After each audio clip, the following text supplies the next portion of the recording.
14 अगस्त 1947 का दिन भारत के मूल निवासियों के लिए काला दिन रहा। गैंगरेप करने वाले उन 11 ब्राह्मणों को यह कहते हुए हाईकोर्ट के ब्राह्मण जज ने रिहा किया कि ब्राह्मणों के संस्कार अच्छे होते हैं।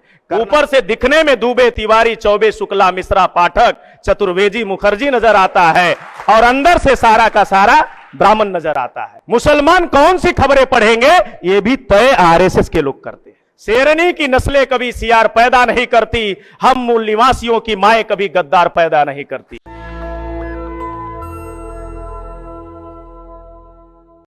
एक बड़ा हिस्सा छूट गया जिनके साथ हमें इत्तेहाद करके भारत में मौजूदा जो मसाइल थे उन मसाइल का हल निकालने के लिए, रास्ता निकालने के लिए जद्दोजहद करने की कहीं न कहीं वो बड़ा रास्ता अछूता रहा, जिसकी वजह से 75 साल में जिस हाशिए पे हम आप हैं उससे हम आप नावाकिफ नहीं हैं। मुल्क के मौजूदा हालात को लेकर जो जद्दोजहद और जो सफर या जिन चुनौतियों का सामना हमारे कौम के लोग कर रहे हैं, अगर उन हालात और उन मसाइल की बात करें, उन मुश्किलात की बात करें, तो हमारे लोग ऐसा नहीं है कि उन मुश्किलात से और उन चुनौतियों से नावाकिफ हैं। लेकिन 75 साल के इस नतीजे पे अगर हम पहुंचे, बात करें, हजारों की तादाद में तंजीमें होने के बावजूद भारत में एक बड़ी आबादी जो ईमान, इत्तेहाद, मसावात को मानती है, आज 21वीं सदी के दुनिया में और 21वीं सदी के भारत में आज उस ईमान, इत्तेहाद, मसावात को मानने वाली आबादी को भारत में एक आइडियोलॉजी ने सेग्रीगेट किया, और सेग्रीगेट ही नहीं किया बल्कि अनटचेबल बना दिया। अभी 21वीं सदी के नए अनटचेबल भारत के मुसलमान हैं। मैं अमूमन सफर में रहता हूं, लगातार मुसलसल तौर पे सफर में रहता हूं, आप लोग भी सफर में रहते होंगे, सफर करते होंगे, लेकिन मेरे आंख के रोशनी के सामने 20 दिन, महीने, 3 महीने में वाकया रिपीट होता रहता है, जो मैं 21वीं सदी में आज एक भारत की बड़ी आबादी है, बड़ी मेजॉरिटी है जो ईमान, इत्तेहाद, मसावात को मानती है, लेकिन भारत में एक आइडियोलॉजी है जो सेग्रीगेट करने वाली है, इस मुल्क को तोड़ने वाली है, इंसानों को तोड़ने और बांटने वाली है। उसने 21वीं सदी में भारत के मुसलमानों को अनटचेबल बना दिया, अछूत बना दिया। ये जो वाकया है, इस वाकया के पीछे अगर मैं बात करूं, ये बातें मैं क्यों कह रहा हूं कि आज 75 सालों में आप 21वीं सदी में अछूत बना दिए गए। मुसलसल तौर पे हमारे कौम के लोग सफर में रहते हैं, मैं भी सफर में रहता हूं। 20 दिन, महीने, 6 महीने में वाकया रिपीट होता रहता है। अभी रिसेंटली मैं इलाहाबाद से बस में दाखिल हुआ लखनऊ के लिए। जिस बस में दाखिल हुआ पूरी की पूरी बस खाली थी। जिस बस में दाखिल हुआ पूरी की पूरी बस खाली थी। मैं देखता हूं कुछ देर में, कुछ वक्त बीतने के बाद एक एक करके लोग बस में दाखिल हो रहे थे। उसी दरमियान हमारे कौम की वो अजीम शख्सियत बस में दाखिल हुई जिसके चेहरे पे दाढ़ी और सर पे टोपी थी, चेहरे पे नूर था। बस की एक सीट पर वो बैठ गए। जिस सीट पर हजरत बैठे उनके बाजू की 2 सीटें खाली थी। मैं देखता हूं एक एक करके लोग बस में दाखिल होते गए। जब तक बस की आखिरी सीट नहीं बैठ गए तब तक हजरत के बाजू की खाली 2 सीटों पर कोई बैठने के लिए तैयार न था। आज एक भारत की बड़ी आबादी, आज 75 सालों की आजादी के दरमियान आपको सेग्रीगेट ही नहीं किया बल्कि अनटचेबल बना दिया, अछूत बना दिया। तो ये अछूत बनाने वाली जो आइडियोलॉजी है वो मुसलसल तौर पे भारत में काम कर रही है, और उस आइडियोलॉजी को ऑपरेट करने वाली एक रेस है भारत में जो मिनिमम है, ना मिनिमम है ना मैक्सिमम है। वो माइक्रो लेवल की रेस है।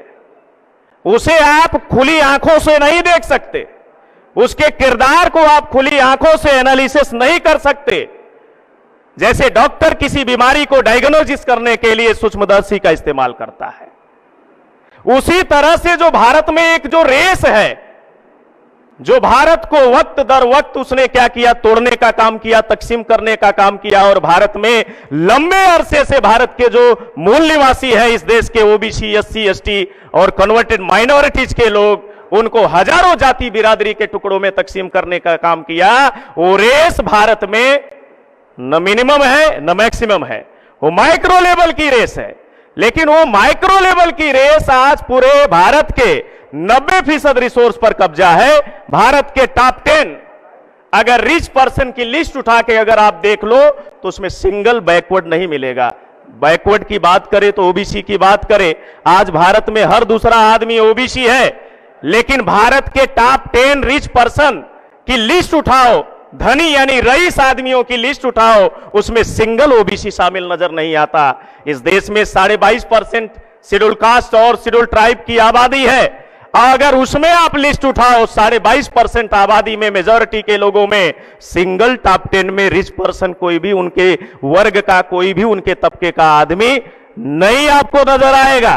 और यही नहीं, भारत में जो मुसलमानों की एक बड़ी मेजॉरिटी है, आबादी है, उस आबादी की भी बात करें तो भारत में टॉप 10 रिच पर्सन की लिस्ट उठा के देखो, टॉप 10 में नजर नहीं आएगा। 90% रिसोर्स पर ये जो माइक्रो लेवल की रेस है, ये माइक्रो लेवल की रेस का कब्जा है। और सिर्फ भारत में ही 90% रिसोर्स पे नहीं कब्जा है, बल्कि ऑल ओवर वर्ल्ड में ये जो माइक्रो लेवल की रेस है, वो भारत में ही नहीं, वो भारत में ही नहीं, न मिनिमम है न मैक्सिमम है, बल्कि पूरे दुनिया में माइक्रो लेवल की वो रेस है। वो चंद मुट्ठी भर लोग हैं, लेकिन पूरे दुनिया के 90% रिसोर्स पर कब्जा है। दुनिया की आप टॉप 10 रिच पर्सन की लिस्ट उठा के देख लो, उसमें सिंगल नहीं होगा। चलो भारत में मुसलमानों की तादाद कम है, लेकिन दुनिया के अगर पटल पे बात करें, दुनिया के नक्शे पे बात करें, तो दुनिया की आबादी में अगर बात करें, दुनिया की मेजॉरिटी में बात करें, तो दुनिया की मेजॉरिटी में हर दूसरा आदमी मुसलमान है।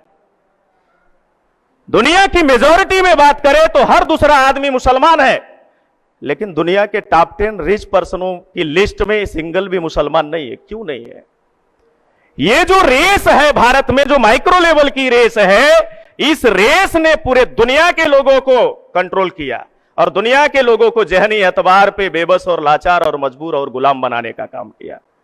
ऐसे हालात में ये जो रेस है और इस रेस की जो आइडियोलॉजी है, जो इंसानों को सेग्रीगेट करने वाली है, तकसीम करने वाली है, वो मुसलसल तौर पे जमीनी सतह पर काम की। और भारत में उसके काम करने का नतीजा ये है कि भारत की एक जो बड़ी आबादी ईमान, इत्तेहाद, मसावात को मानती थी, उसको सेग्रीगेट किया भारत के तमाम मजलूमों के साथ, और मजलूम तबकात के साथ जो है सेग्रीगेट करके उसको अछूत बनाने का काम किया। तो कहीं ना कहीं एक बड़ा हिस्सा छूटा, जो आज के तारीख में हम मुसलमानों की हजारों की तादाद में तंजीमें हैं, खालिस मुस्लिम तंजीमें हैं, जिसके फाउंडर मुस्लिम हैं, चलाने वाले लोग मुस्लिम हैं, उसके प्रोग्राम में शरीक होने वाले सिर्फ और सिर्फ मुस्लिम लोग थे।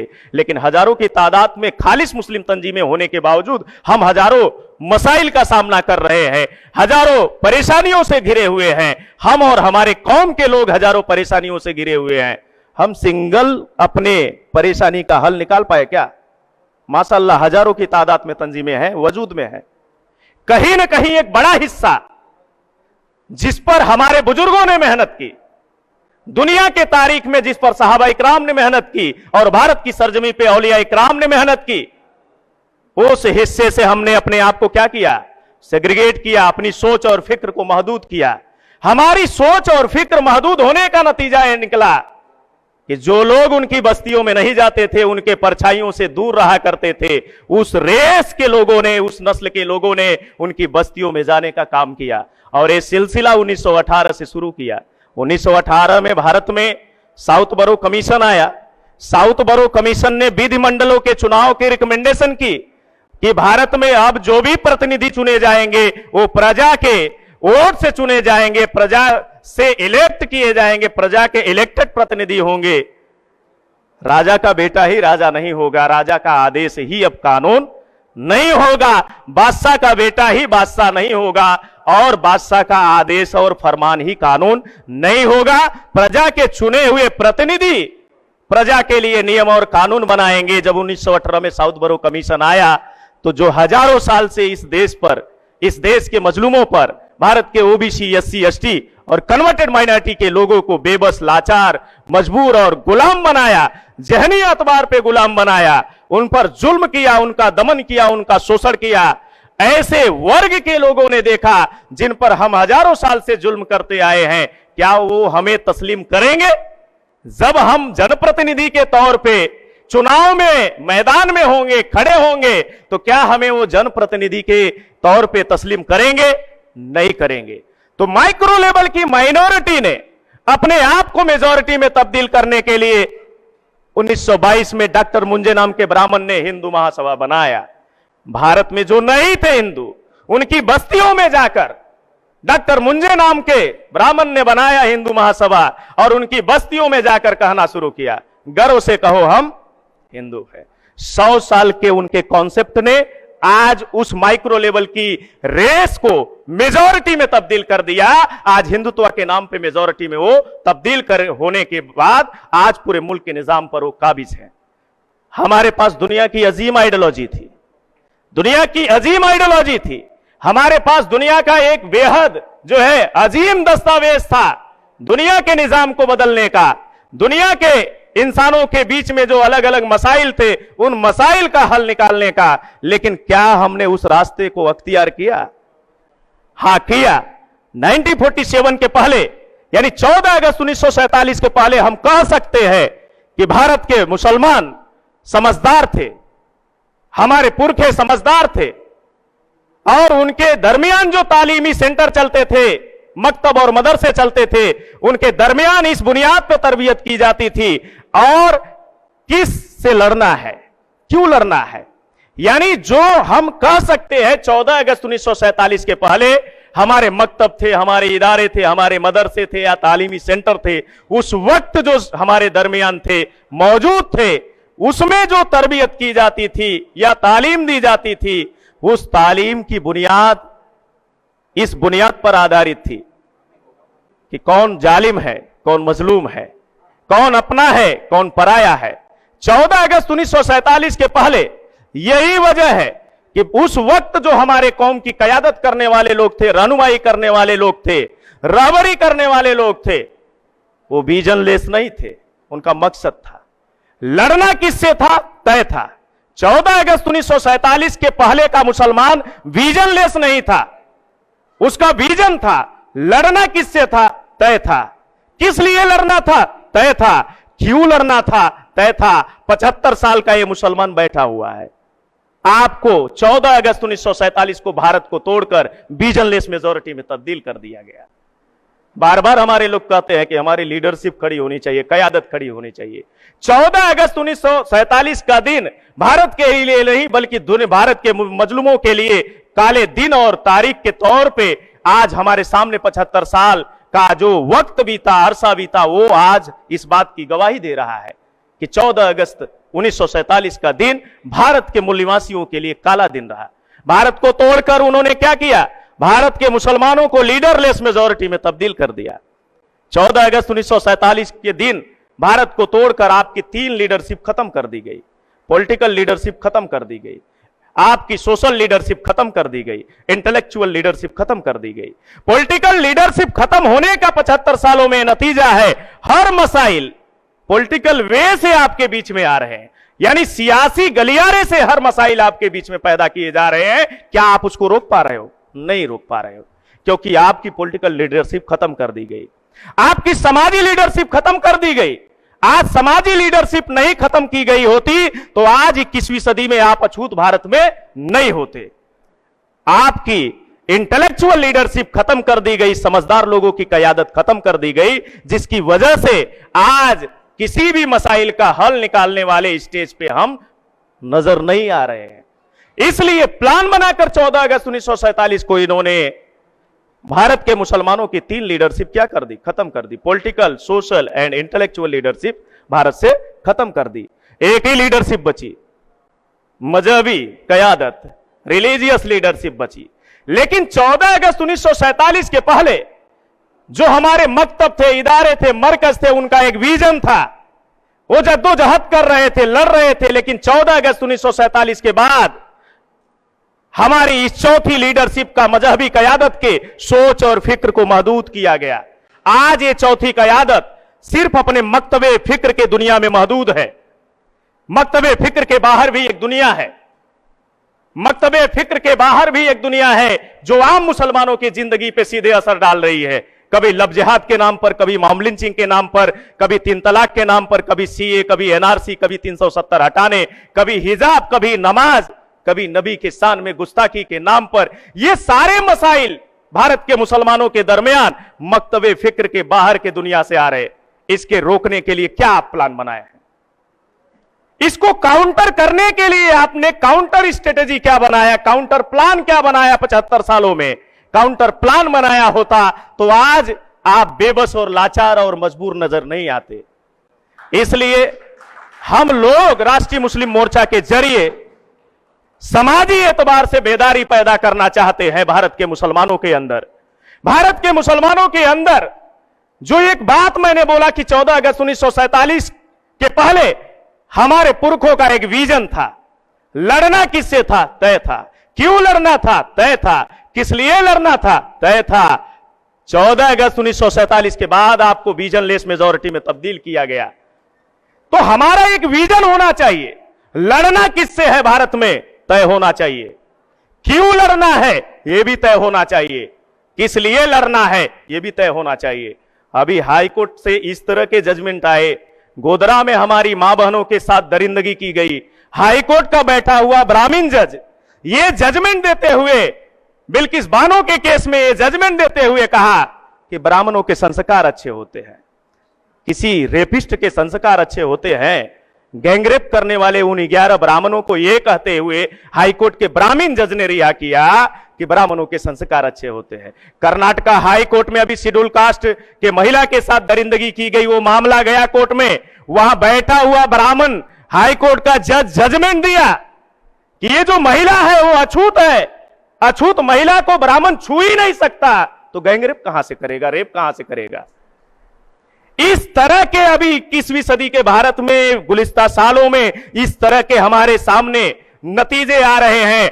सत्ता में बैठे हुए लोगों के गलियारों से ये नतीजे आ रहे हैं, जुडिशरी में बैठे हुए लोगों के गलियारों से ये नतीजे आ रहे हैं। हमारे बीच में अजीम शख्सियत एडवोकेट महमूद प्राचा साहब है, इस तरह के मसाइल पर लगातार वो बोलते रहते हैं, लोगों को बेदार करते रहते हैं। समझने की जरूरत है कि भारत में जालिम कौन है, दुश्मन कौन है, यानी भारत में कौन जालिम है, कौन मजलूम है। यह बेदारी पैदा करने के लिए राष्ट्रीय मुस्लिम मोर्चा नाम की तंजीम बनाई गई।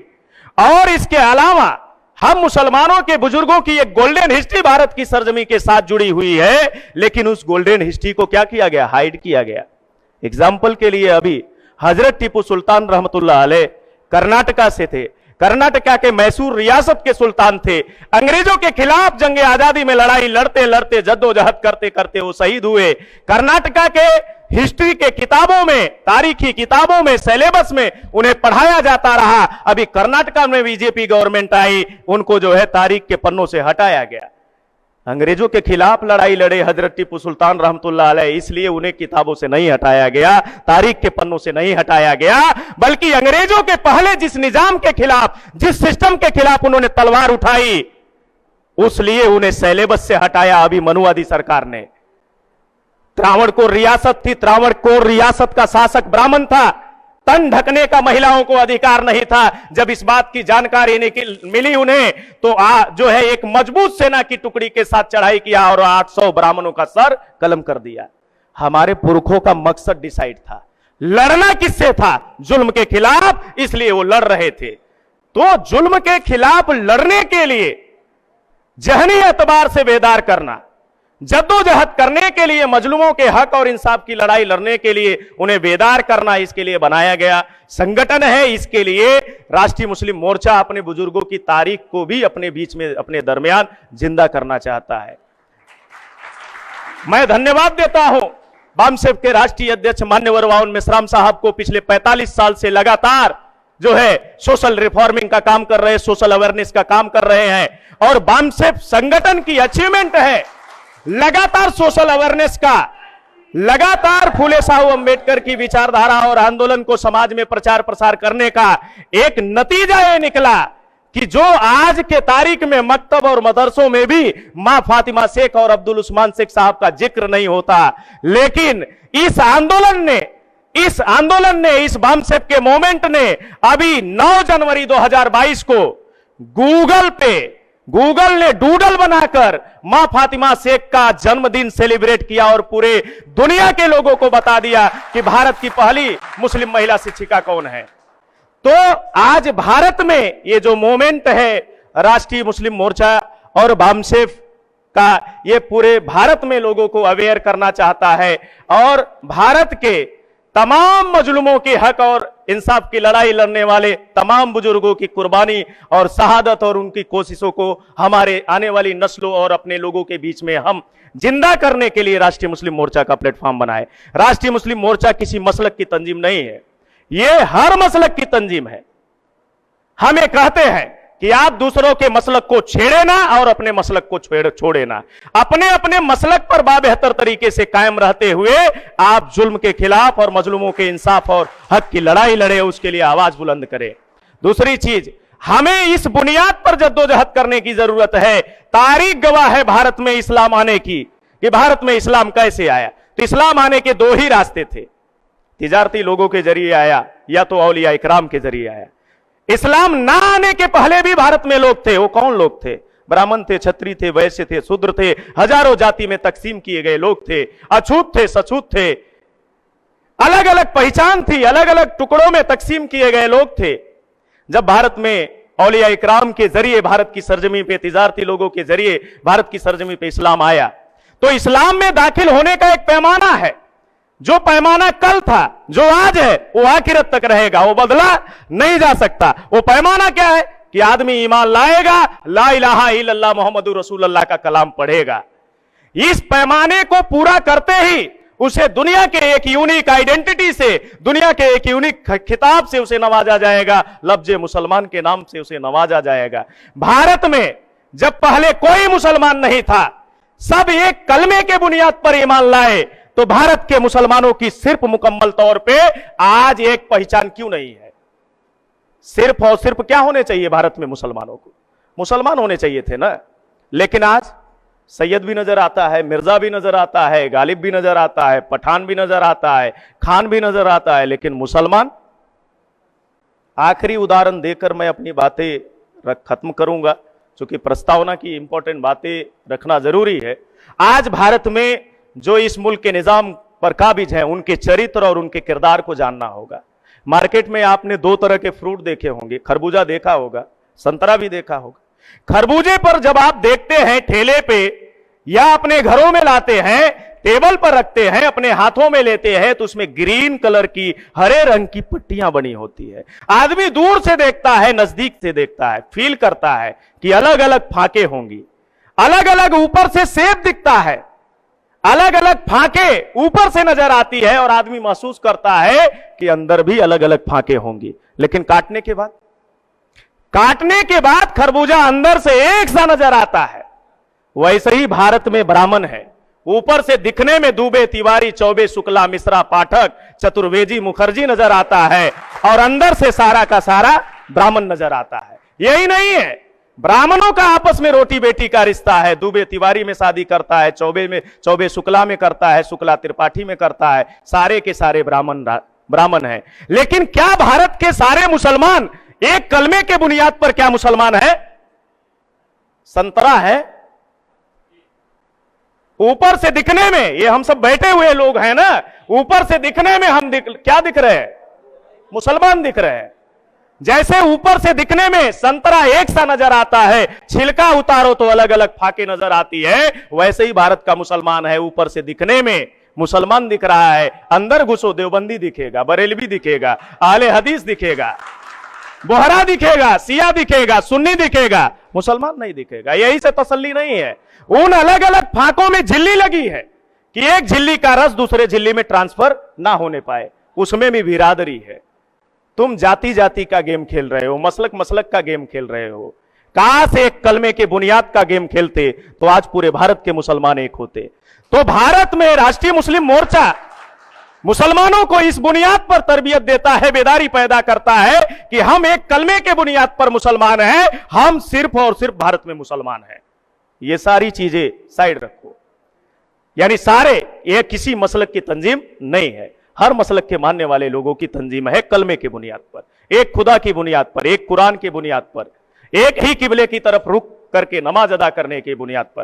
तो यह किसी मसलक की तंजीम नहीं है। दूसरी चीज, भारत में मुसलमानों को बेदार करने के लिए आज जितने मैगजीन हमारे उर्दू अल्फाज में हमारे बीच में पब्लिश किए जाते हैं, मैंने सफर किया अलग अलग हिस्सों में। 9 अक्टूबर का एक बड़ा कार्यक्रम था रमाबाई मैदान में। मैंने उर्दू के अलग अलग चीफ एडिटरों से मुलाकात की। चीफ एडिटरों से मुलाकात करके मैं इस नतीजे पे पहुंचा कि जुबान हमारी, कलम हमारा, लिखने वाले लोग हमारे, छापने वाले लोग हमारे, बांटने वाले लोग हमारे, पढ़ने वाले लोग भी हमारे, लेकिन अखबार हमारा नहीं।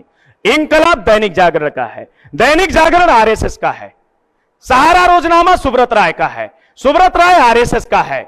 मुसलमान कौन सी खबरें पढ़ेंगे ये भी तय आरएसएस के लोग करते हैं।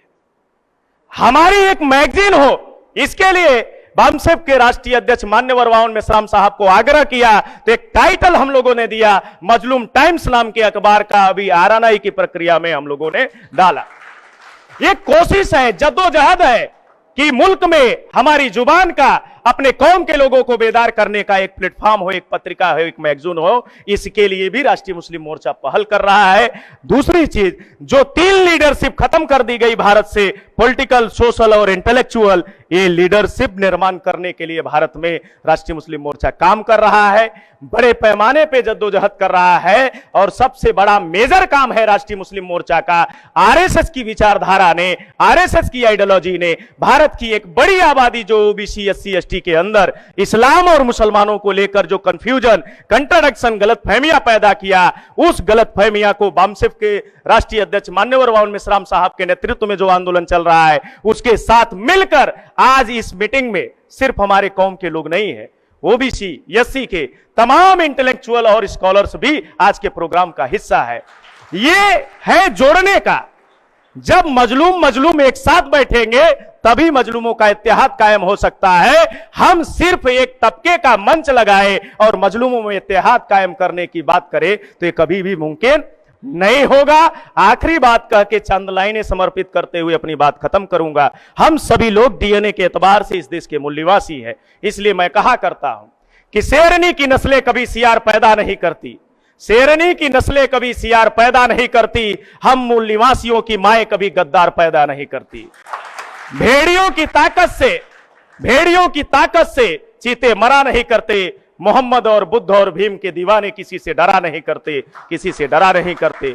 हम अपील करते हैं कि इस राष्ट्रीय मुस्लिम मोर्चा के तारीखी राष्ट्रीय अधिवेशन के पहले राष्ट्रीय अधिवेशन से हमारे तमाम मेहमान और तमाम जो है हमारे मुस्लिम इंटेलेक्चुअल और स्कॉलर्स आज के मीटिंग का हिस्सा है, तशरीफ फरमा है। उनके जरिए एक मैसेज जो मिलेगा वो जमीनी एतबार पे हम कौम को बेदार करने के लिए अमली तौर पे अमल में लाएंगे और राष्ट्रीय मुस्लिम मोर्चा के तहरीक और आंदोलन से जुड़कर आप लोग मजलूमों को बेदार करने और मजलूमों में इत्तेहाद और इंसाफ की लड़ाई का हिस्सा बनेंगे। आज इस मौके पर आप लोगों ने मेरी बात सुना, इसके लिए बहुत बहुत शुक्रिया। नेशनल दस्तक की आपसे गुजारिश है कि अगर इसको बचाना चाहते हैं तो नेशनल दस्तक को सब्सक्राइब करने के लिए रेड कलर के सब्सक्राइब बटन को दबाएं, फिर बेल आइकन की घंटी दबाएं। नेशनल दस्तक को बचाने के लिए बहुत जरूरी है कि हर खबर को शेयर करें, लाइक करें, कमेंट जरूर करें।